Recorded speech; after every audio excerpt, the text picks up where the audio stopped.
Remakers, welcome to this week's episode of the Ready Steady Review Show. It's the mini-ep where every episode Rich reviews and I give you my top 3 recommendations. It is a TV mini-series called 9 Perfect Strangers. It's out now on Amazon Prime, directed by Jonathan Levine, who did The Whackness. It's starring Nicole Kidman, Melissa McCarthy, the amazing Michael Shannon, Luke Evans, and a bunch of faces I'm sure you recognise. Brief synopsis is 9 perfect strangers with all sorts of problems head to the middle of nowhere, in the middle of paradise, to a wellness retreat with the promise of healing and transformation by none other than Nicole Kidman. Now, I've watched the first 4-5 episodes of this. Well written, well acted, funny, sad, intriguing. I'm in it. I want to know what's going to happen. And if you want to watch something lighthearted with some depth, check out 9 Perfect Strangers on Amazon Prime. Next up, for my second recommendation this week, guys, it is a documentary on Netflix, Turning Point 9/11, The War on Terror.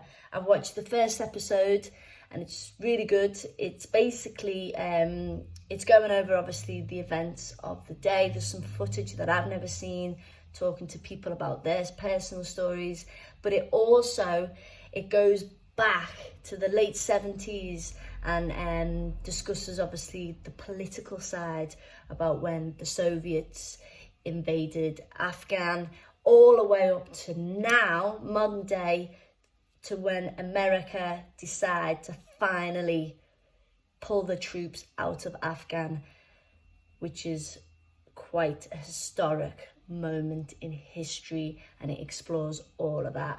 It's important to remember. So if you want to check that out, that is on Netflix now.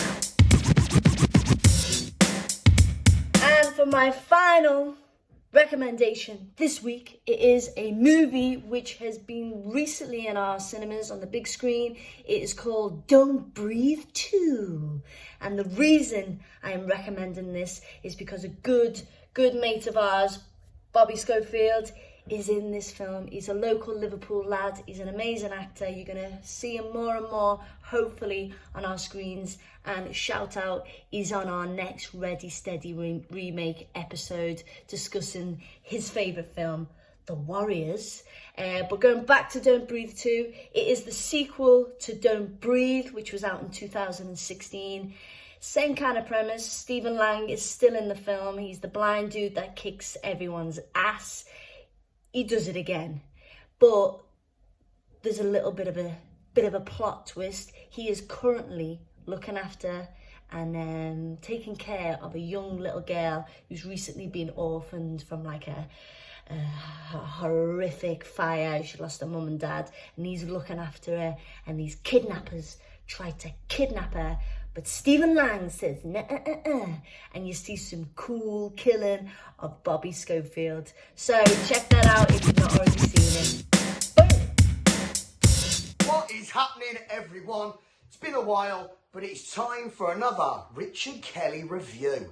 So this week, I was lucky enough to see David Lowery's new film, The Green Knight. I'm facing all of this. Honor.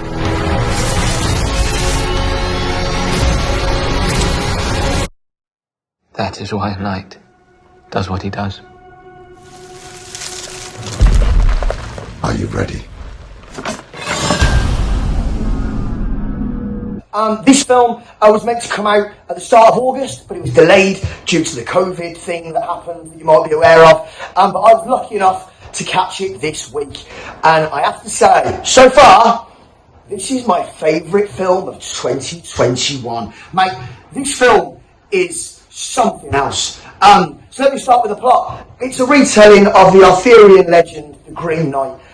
You might know the story, it's been adapted before. There's even a film with Sean Connery when he's the Green Knight back in, I think, the early 80s. But this, it's a retelling of the Arthurian legend of Sir Gawain, or going, however you want to pronounce it, as he has to deal with the Christmas game, which is when one day a big green knight appears and they play a game involving cutting off heads. Now, this film stars the ever wonderful and always charming Dev Patel as Sir Gawain, and it's got Sean Harris is great in this. What's his name? Do you remember the guy in The Office who's got, "Oi," that guy? But all in all, this film is a visual masterpiece, man. I mean, it is just beautiful to look at. The film that I found it the most reminiscent of recent times, it's definitely got a Blade Runner 2049 vibe going on. It deals with fantasy in a very modern way. It doesn't really lean on a lot of the fantasy tropes we've come to know. It's not an action film. This is a film that is not for everyone. It's over 2 hours long. It is very slowly paced. It takes time in its character. It's also very, what's the word that I'm looking for? It doesn't really spell out its meaning. It's very open to interpretation. So if you're somebody who likes a cerebral experience and after you watch a film, you want to think back on it, what did that mean? What does that mean? Without being spoon-fed, this is a film for you. It's a bit of me, this movie. I can't get enough of it.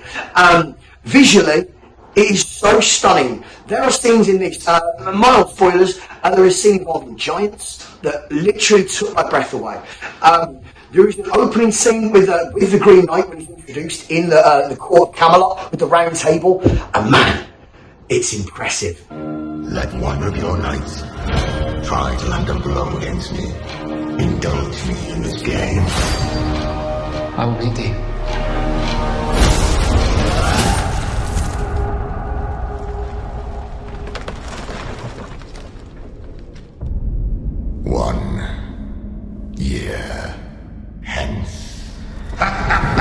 Just the editing alone and the style, it's really impressive. I can't recommend this film enough. Dev Patel, you've impressed me once again, mate, with your charm.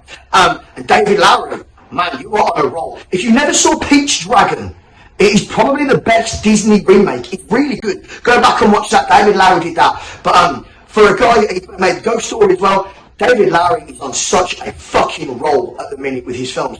I cannot recommend The Green Knight enough. Still hasn't got a release date in the UK. We'll wait and see when that's going to be. But when it comes out, get yourself a ticket, man. It's not for everyone, but it might just be for you. The Green Knight, I'll give it 5 out of 5 stars. Yeah! Also, it's King Arthur, man. How can you not love King Arthur? It's been a while since we had a good one. That's it. Anyway, I'll see you next time. Over and out. Boom.